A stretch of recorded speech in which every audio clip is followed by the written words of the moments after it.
Do you ever see a successful woman on your feed or in a magazine and think, wow, it must be nice to have it so easy? Well, think again. Behind that glossy cover or smiling face is a ton of hard work, countless failures, and endless learning experiences. I'm Rebecca Minkoff, and I'm here to tell you that success isn't a walk in the park.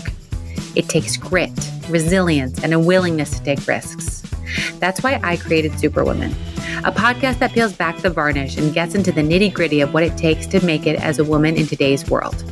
From luminaries and game changers to women you've never heard of but should, this podcast is here to inspire you to take your next leap, no matter how daunting it may seem. We'll explore the sacrifices these women have made, the highs and lows they've experienced, and the lessons they've learned along the way. So if you're ready to be inspired and learn from some of the most successful women out there, join me on Superwoman. Together, we'll uncover the stories behind the successes and prove that with hard work, determination, and a little bit of luck, anything is possible.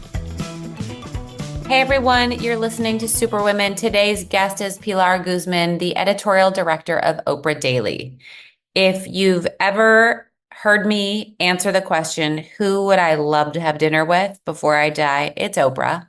Pilar works hand in hand with Adam Glassman and Oprah to shape not only Oprah Daily, but oversee so many of the incredible content, media, and things that Oprah helms and loves. So I was really excited today to dive into not only her career journey, but some of the exciting things on the horizon for Oprah Daily, including their community and a huge issue and topic about women's health, including menopause.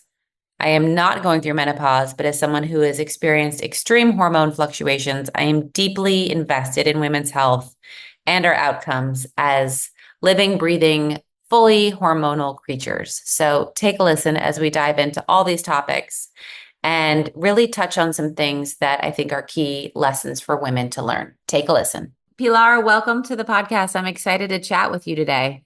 Thanks for having me. I'm excited to be here.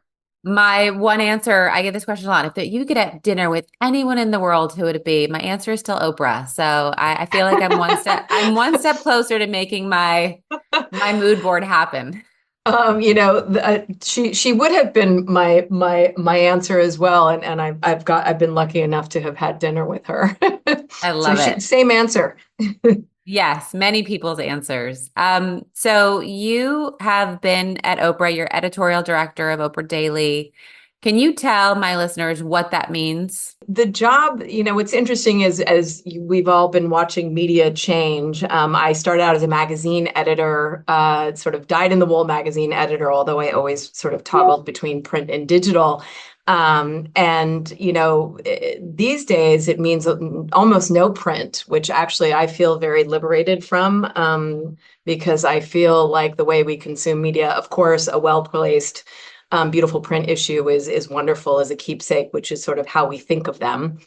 We have one coming up, of course, with Oprah's Favorite Things in December, and that's sort of our standalone print issue. But really, it encompasses our website, the Oprah Daily website, as well as live audience tapings that we do with Oprah in the building here at the Hearst Tower, and generate a ton of content from that we push out through our social media channels. So really, it encompasses a live audience taping that is a full production, almost like the Oprah Winfrey Show, or the closest thing to it that exists today, as well as a bunch of articles that support whatever those content areas are. Like we've done huge episodes on longevity and other areas like women's health and advocacy around women's health. We have one that's coming up actually in September around this issue.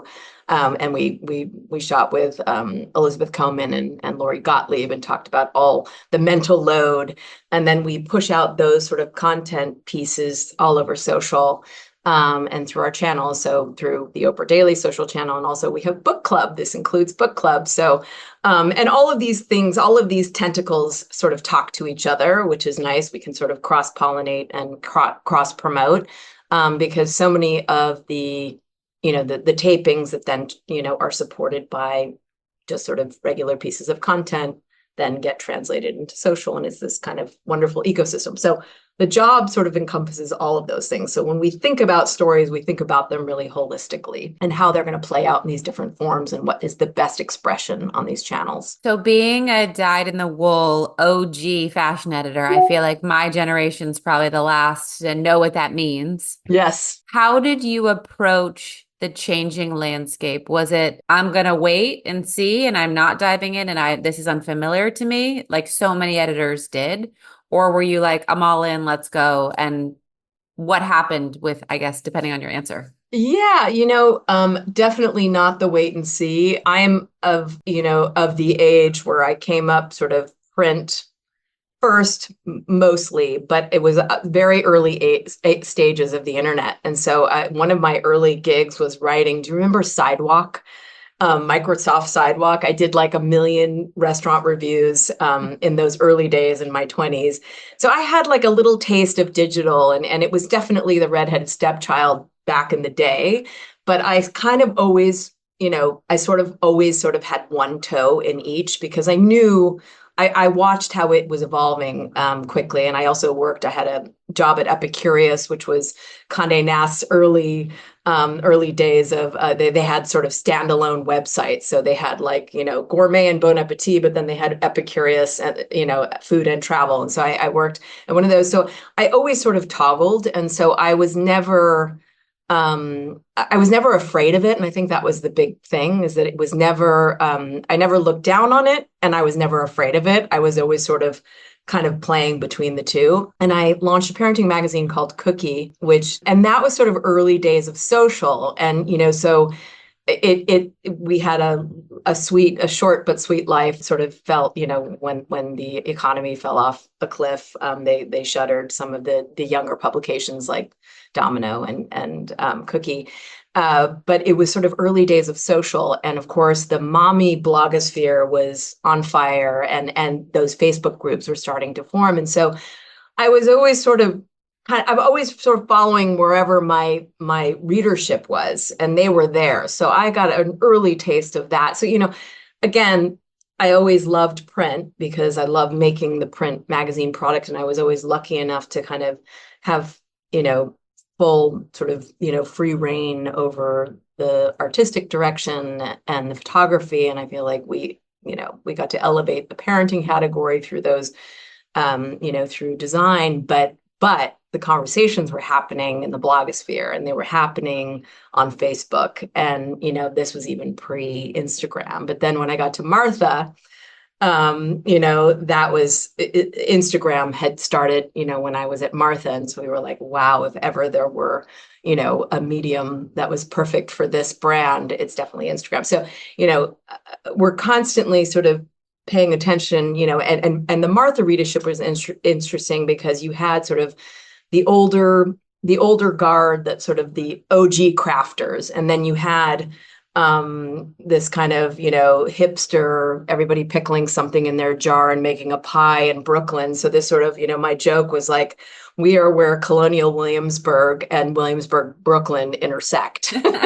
So we were like, we were hardcore print, of course, because we had the most beautiful sort of photography and stylists and, art direction and all of that. But then, Instagram was such a great vehicle for all of the sort of makers, and that whole maker movement that was happening in the sort of, in the 2010s. So that was sort of an interesting. So I feel like I've hit certain content areas at these moments when the digital expression or the social expression was just coming to the fore. So I was sort of always parallel processing. Long answer to your question. No, I think it's great because it really gives you a really good almost visual of where you were and how you were able to visualize different things working at different times. Because I remember just so many editors I was friends with who were like, we're not embracing this at all, and you're dirty for even considering it or doing it to me. Right. And so it's cool to see that you were kind of like primed at the right places and had the right mindset to embrace it. And I'm sure, we'll be looking back at AI and all the other crazy things in 20 years and talking about that. Yeah. Did you always know you wanted to work in media? I think I always knew that I wanted to do something with, writing, editing. I didn't know exactly that what form it would take, to be honest. And actually my very first job, I entered into the job market in the whatever it was, 94, and it was in the middle of a recession. And my first job, actually, I ended up taking a job at a production company. Actually, it was like a visual effects company that was very early to, sort of both the internet and gaming and all this other kind of stuff. So they were, they had sort of a traditional film arm and an editing arm, but then this sort of post-production. So I kind of was exposed to technology early, which, and it was sort of happenstance. I was there for a couple of years, and then I kind of returned to my plan to enter into media. I had been offered a job that in hindsight in media that would have been totally wrong. And actually the editor was like, I don't think you want to be a managing editor. And it would have been like the managing editor's track. And it was like, she kind of knew she was saving me from myself kind of thing. And so I didn't end up taking that job. And then there were no jobs in media because nobody was hiring. And then I took this other job, which ended up being this funny precursor because I ended up ghostwriting articles for this kind of digital guru guy. And it was all sort of new technology that then I ended up sort of having a sense of when media finally went there. So it's funny when you look back on your early career, and I'm sure you have these moments where you're like, at the time you're like, what am I doing here? And then you realize, oh, actually all of these funny, seemingly sort of unrelated plot points end up sort of having a through line, which I think is kind of the wonderful thing about life. Yeah, it's something I'm trying to talk about a lot with the youth who want to be famous and make it right away and make $500,000 a year. And I'm like, no, it's all those little things. It's all the jobs you hated doing where you learn so much that makes it so that you understand it and have taken so much that by the time you're ready to run, an entire, magazine or digital media platform, you have that 360 view of it to be so much better. Totally. Not to excuse the horrible bosses, but those are fun too. Those they're fodder for the screenplay. They are definitely, they're good because you get tough skin, you have stories to tell. Totally. I mean, and I think there's less of them now than there were. So Oh, for they're sure. all too scared. Totally. So you kind of came up during, again, this landscape of not only horrible bosses, but I feel like the fashion industry is incredibly cutthroat, and it was incredibly the odd thing I found as a designer was, wow, it's women that are not supporting women. Yeah, totally. And there's a whole slew of women who are not being supported by men, but come to our side of the pasture, and like women are just throwing each other under the bus.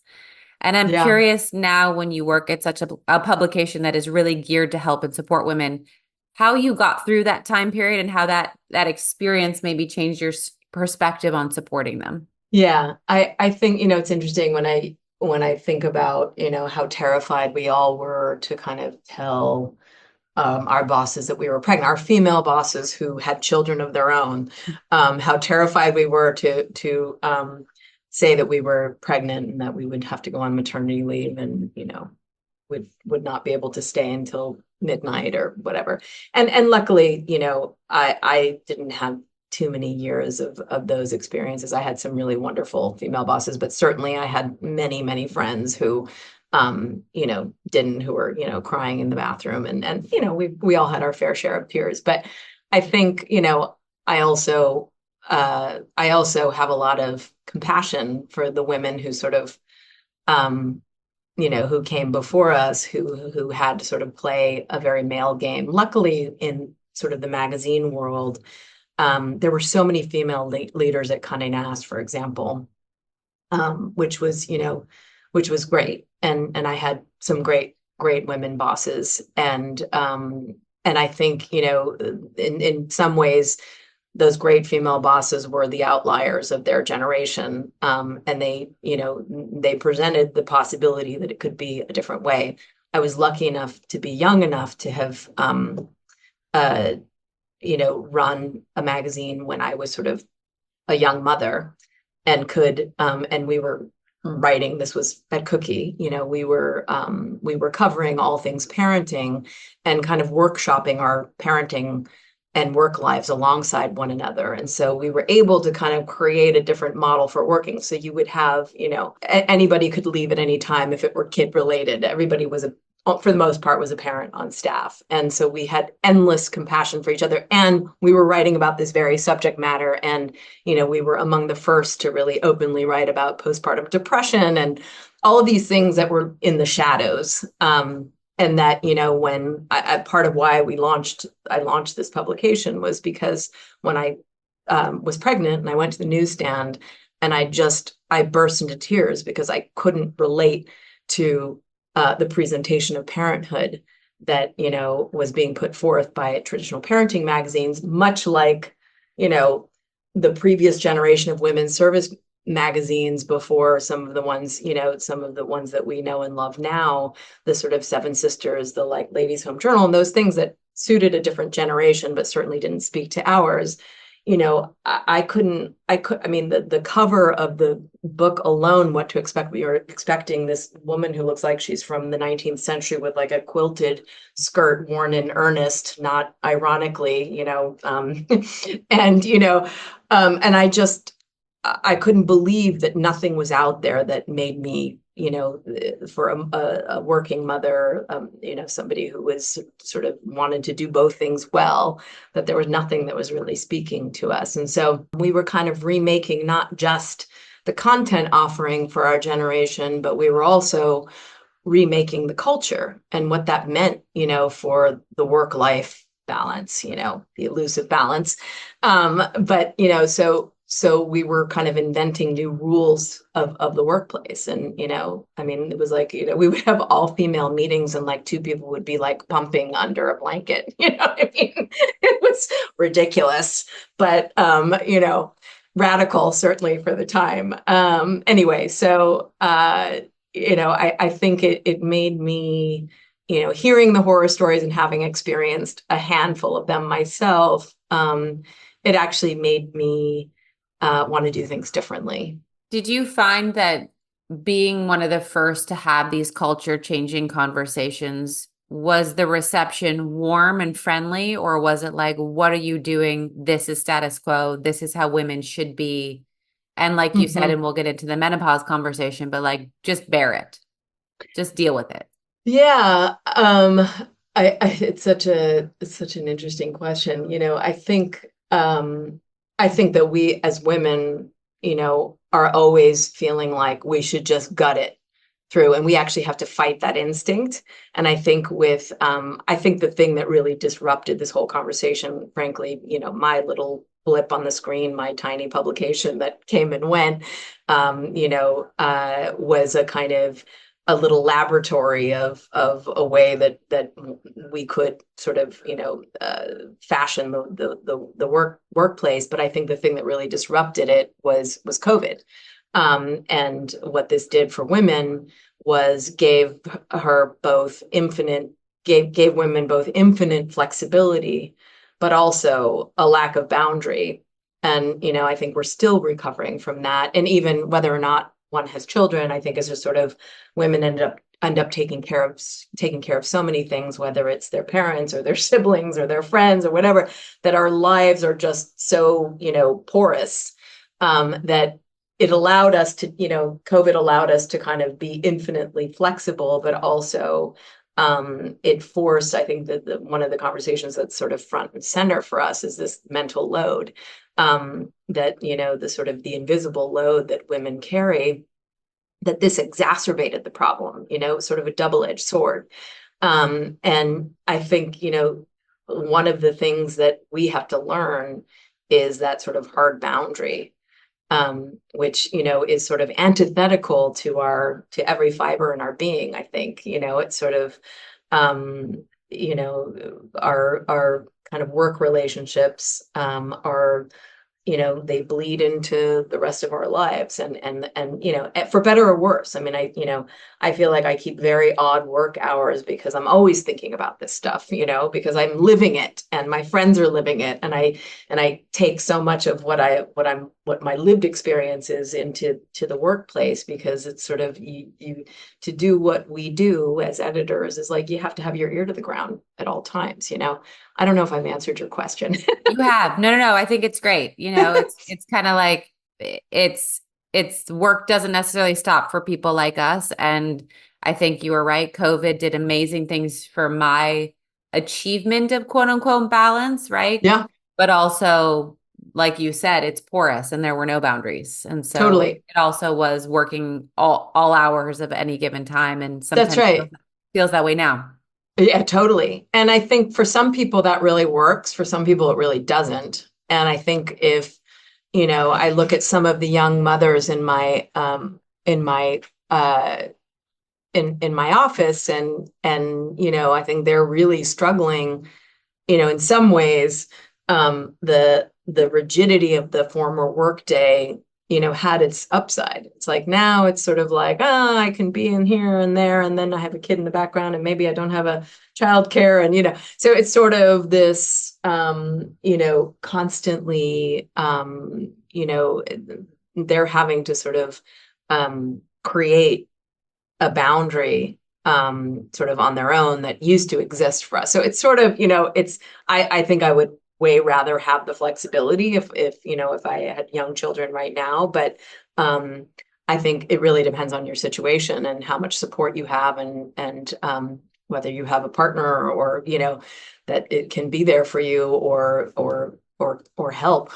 So it's sort of family. That's the other thing, is that families could then, during COVID, people moved to maybe where they had more extended family and they could do that remote thing, which, so it's all, I feel like we're still sorting it out. Yeah. So let's fast forward, because you obviously were clearly a trailblazer in beginning conversations about what motherhood should look like. And now we're at the other end of the spectrum. I'm perimenopausal, not menopausal yet, but it is a subject that, when we first started the interview, you talked about you have an issue coming out about it. And again, you said something, women were told to grin and bear it, right? And it's normal to just let yourself have the hot flashes, have the hormonal fluctuations, have your hair fall out, have, your Totally. abdomen extend, and all the have no libido, all the fun All things. the fun things. Yeah. So like, Yeah. what has that been like to explore and sort of amplify that topic? Yeah. So, I think that when you think about what menopause is, and it's really the loss of estrogen and, hormonal shift.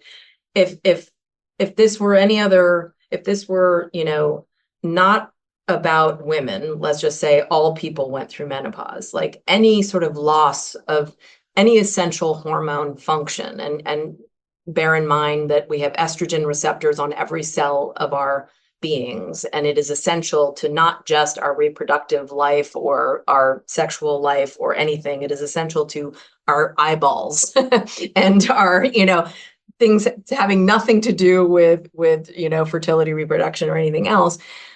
It would be addressed in a very different way. But because there is shame associated with the decline of one's beauty, libido, all of it. It's the kind of thing that we have, in some ways, the culture has foisted on us, and we have willfully participated in silencing it, because there's so much shame attached to it. And really, when you think about it, when the women's health, study was sort of overturned, and the correlation between breast cancer and progesterone was invalidated, it wasn't like people were shouting it from the rooftops. There have been entire generations of women following that study who have still were spooked by that study because it wasn't properly broadcast that this wasn't true. So there is a kind of like not to be a conspiracy theorist, but like a kind of medical gaslighting that was,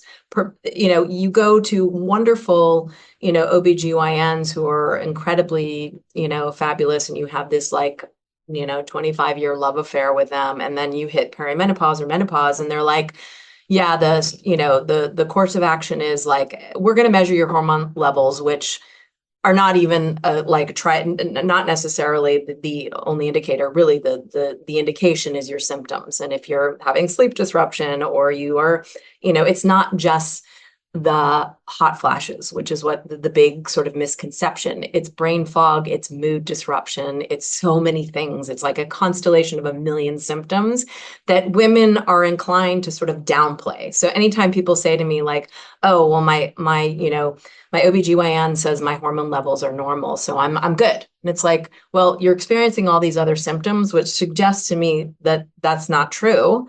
And you're underplaying it, because there is a kind of like, I want to be juicy and fertile and, whatever. And I'm in a little bit of denial, or I don't want to be a burden. And they're not jumping to it. And they, of course, have my best interest in mind. And the reality is many of them are undereducated on the subject because it is not prioritized in the sort of academic setting.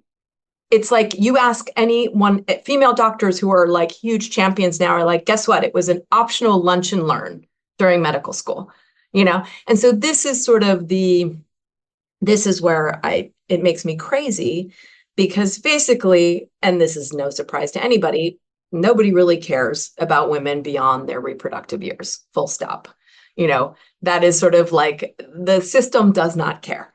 And so we will be, first to solving erectile dysfunction, but the thing that will affect 50% of the population is not even really studied in medical school. Like, this is where it's like, you just can't believe how long this has been going on. And the fact that like, we're only talking about this, like it's sort of, thank goodness for social media, because I feel like the culture has metabolized this very quickly. And so now people are asking their doctors about it, and the tail will wag the dog. Like, they keep hearing about this, they got to have answers, and they have to have a standard of care, and hormones will have to be more widely available and covered by insurance, because this is, if you are deficient in any other hormone, you'll get a script for it. Why not this one? Right.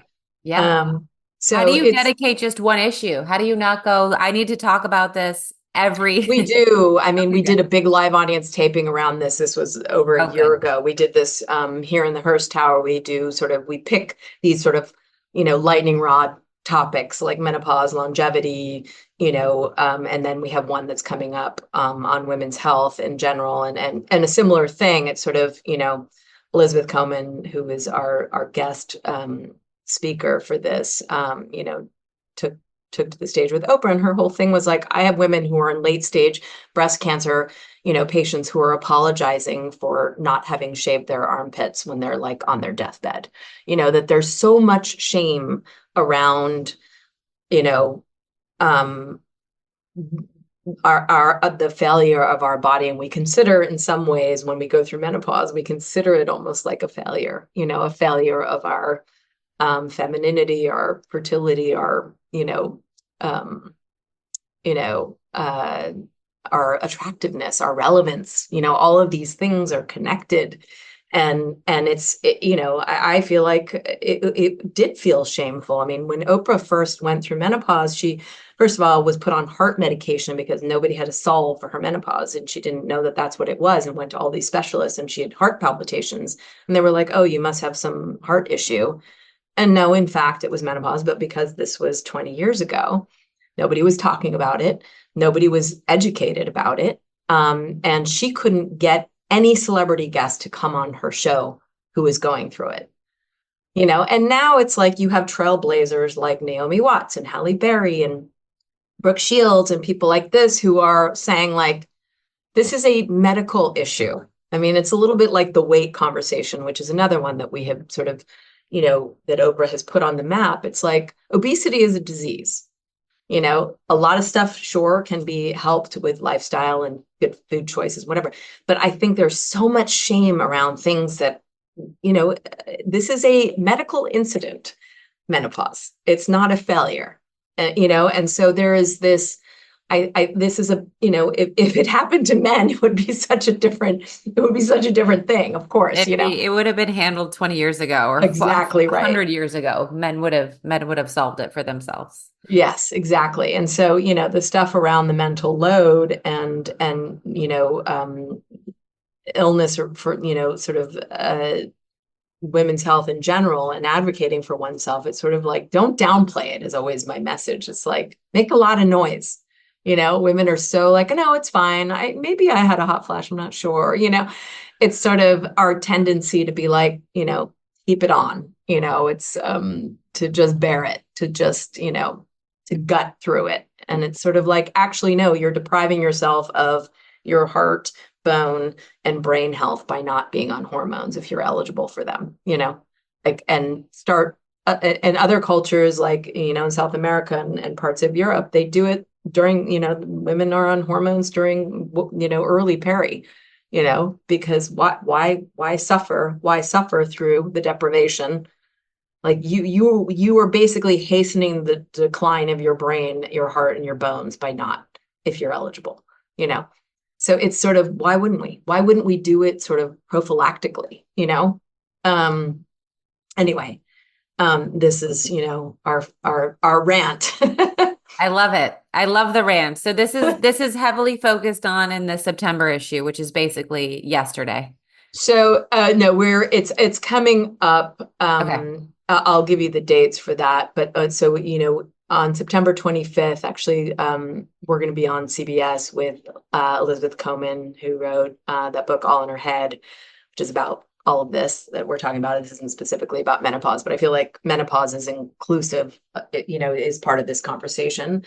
But really, it's just about women in general and the ways in which we can help them advocate for themselves when they go to the doctor. And I think we all have that sort of amnesia, and we sort of expect the medical community to sort of, you know, kind of like, you know, preempt, you know, and you know, do what's right. And it's not to say, I'm not villainizing, of course, there are so many wonderful doctors. They are as squeezed and taxed as they are. It's like, we have to be better at saying what we need. It's really on us. I mean, we know this about all areas of our life. We have to advocate for ourselves and not play it down, you know? Yeah. And that's what this is about. You know, I think a lot of things go undiagnosed because women don't speak up on their Yeah. own behalf. Yeah. You know, It's on us to speak up. I that's right. spoke in front of a crowd on Friday and I was like, it's on us to say what we need. We can't, you know, if we don't change things, or like you said, women were pumping in the office, and I wanted to make that very normal within mine. And I was like, unless you do it or say it or push, who said it was comfortable? It's not fucking comfortable. But what No, is this like society of like, let's put the barriers on the bowling lanes because everything can't be a lose, you know? It's like, totally. it's uncomfortable, like what you're doing, pushing boundaries at first, and then it becomes common and and change happens. So Totally. I'm glad Yeah. that you've been at the forefront of that for a very long time. I think in my small corner of the world, you know, we do what we can. It's, you know, and looking back, there are things I do differently, you know, it's sort of, it's like when the times are, you know, you're sort of, you're a product of your time and what you think people have an appetite for. But it's, you know, there are a lot of things that I would do differently even now, even though I did push for those changes then. What is an example of something you wish you would have done differently? I think, you know, at Cookie, I would have, I would have done a more sort of even more deliberately flexible schedule so that like, you know, that it's almost like, you know, made it sort of the presumptive, you know, the sort of the default that you would, you know, drop your kid off every day and even do pickup, you know, and then work from home because we were all wired, you know, then. I mean, I just feel like that I think, those things, I feel like I would have sort of pushed harder to say, like, don't sneak out for your kid's performance. Just like own it, Yeah. and I sort of like, and I did some of that, but I think it sort of would have been like, no, I'm going to assume that like this many days a week you're going to do drop off and or pick up, and this many, and I also know that mothers, at least, the mothers that I worked with were the hardest workers. Like, they got more done. They didn't chit chat at the water cooler. There was just such a, I had a dear friend, actually Jenny Rosenstrack, who is, she has a blog and book series called Dinner a Love Story.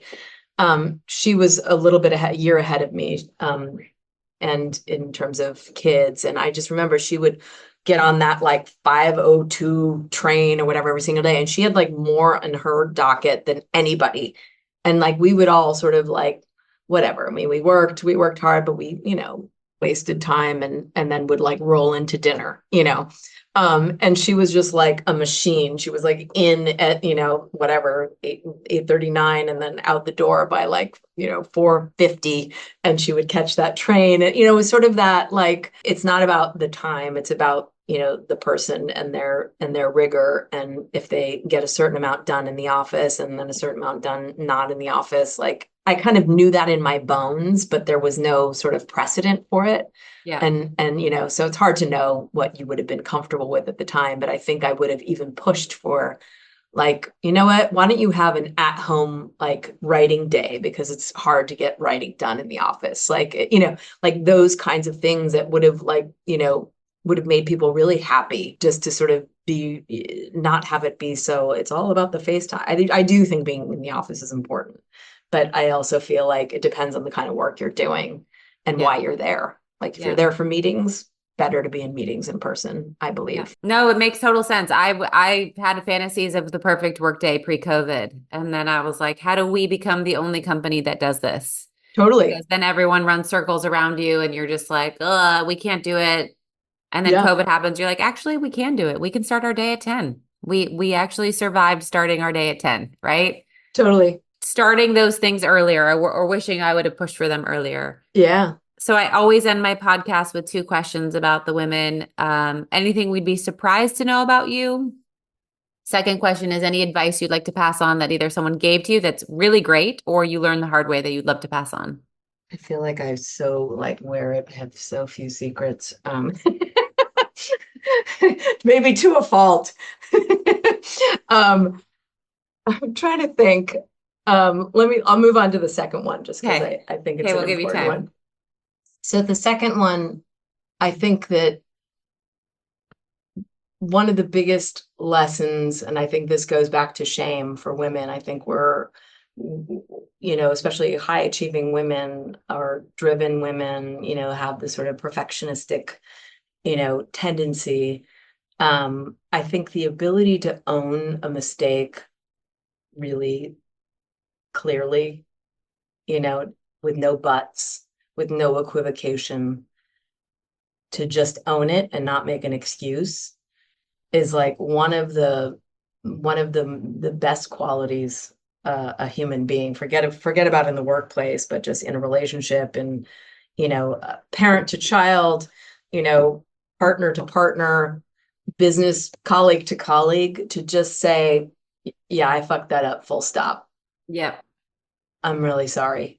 you know My husband is so good at it. It drives me crazy. well, and I think for women it's harder because we are generally like juggling 17 different things, and there's usually a reason. Like, it's rare that, like, it is just full oversight, sure. If it's like full oversight, total screw up, sure. But usually there's some nuanced reason why something was flubbed. you know um I think I'm totally generalizing, but I think it's especially true for women. Yeah. um but it's like, I think that underneath that is shame, Yeah.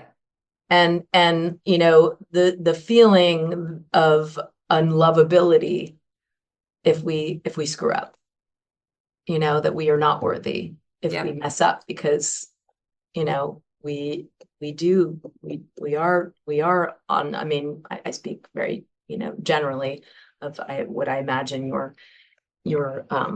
your audience is, people who are very thoughtful, and they are, but the most thoughtful people, even if empirically you don't think you screwed up, if somebody thinks you did and you hurt their feelings and you care, or you disappointed them, like, there has to be an acknowledgement. And it's sort of like with kids, this is sort of like rule number one.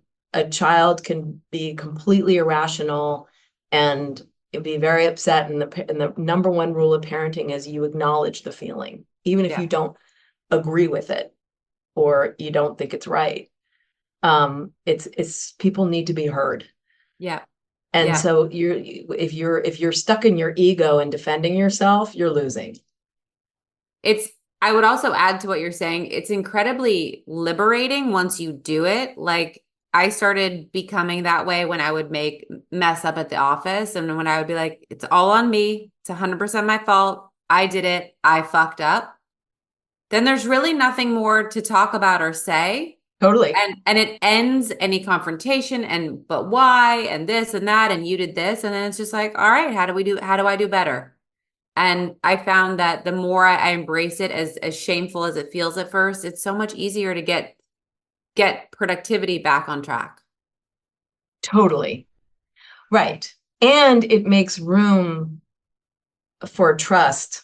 It makes room for not just humanity. Oh, that's cool that, that the boss acknowledged whatever, but it actually creates greater honesty across the board. Yeah. I'm good at it at the office. I have to work on it at home. Yeah. And it's like, it's good practice to do it in the office, because it actually is a little bit of muscle memory. And like, I struggle with that too. I'm the same. And it's sort of like it gets stuck in my throat. I'm like, sorry. Sorry, not sorry. I whisper it. Sorry. I'm sorry. Totally. Oh, golly. Oh my God. Amazing. You have to give me what we'd be surprised to know about you, because I didn't forget, and anything new you have launching. Okay. So in terms of our upcoming launch, we are so excited because this is sort of like a thing that we should already have, or the world should already have, which is a community platform, not just people talking to each other on social or, chit-chatting back and forth in comments, but a fully dedicated community. It's sort of the Oprah Insiders Community, Wow. which is, and we've been in beta test with just like 50 of our super users, but it's going to go more broadly to the community. So they, because we really feel like our community, they are sort of, they are all kind of mini Oprahs in their own right, in their own communities. And they are these sort of little change makers in their worlds. And we want them to be able to talk to each other, because in some ways, as much as we, we'll set the tone and put out the content and,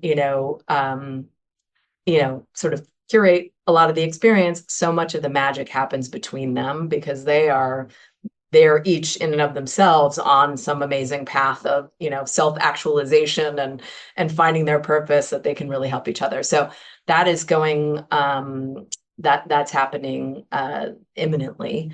And that'll roll out over the next month. So we're really excited about that. Oh, good. And where can people find out about it? So when you become a member, you automatically gain access to the community platform. So it's all one and the same, and it's the same sign-in, which is great. So it's on Oprah Daily if you become a member of Oprah Daily. Awesome. And then what is the big surprise?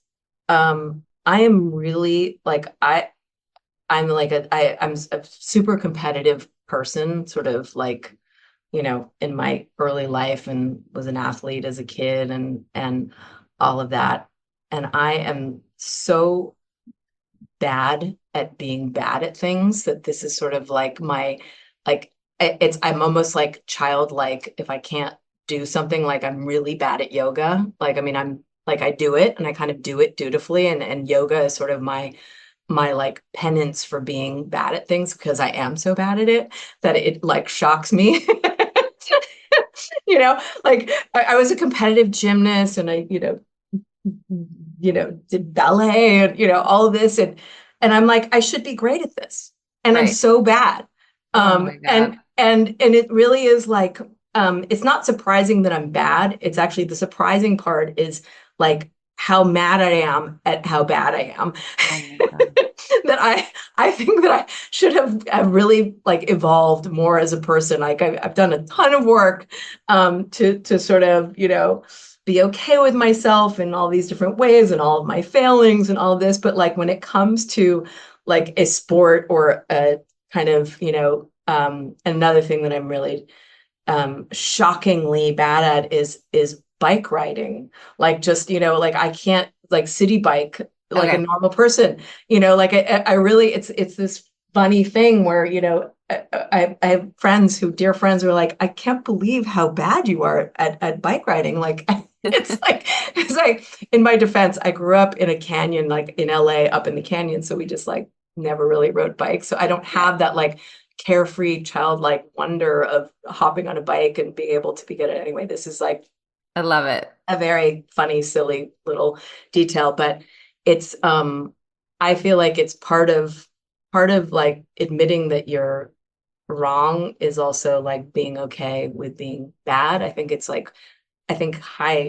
especially high achieving women need to get comfortable with being beginners and be okay with themselves. It's part of it. It loops into the shame piece. Yeah. It's like, if you're used to operating at a certain level and you just like, you cannot muscle your way through yoga or surfing, that's another one where it's like, you got to just like surrender Yeah. in order to have any joy in it. And I think that's like, it's my, like, it's why I actually am like, I do yoga a lot to sort of work through that, That's fascinating. It's surprising, but it's also an interesting how you looped it back to shame. It's so true. When we're high achieving and we're bad at something, it's not like, oh, your first thought isn't, oh, I'll just do this more to get better at it. It's just this like, why aren't I good at this? And why can't I achieve this? And why wasn't this a lot? And it's Yeah, just like it's the exactly same. right.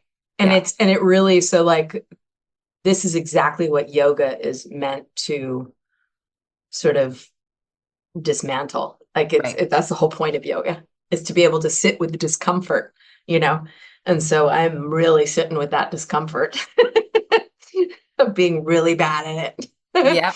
Yep. Anyway, this was super fun. I love it. Thank you for coming on, and I'm excited to see the launch of the community and Yeah. all things women's health.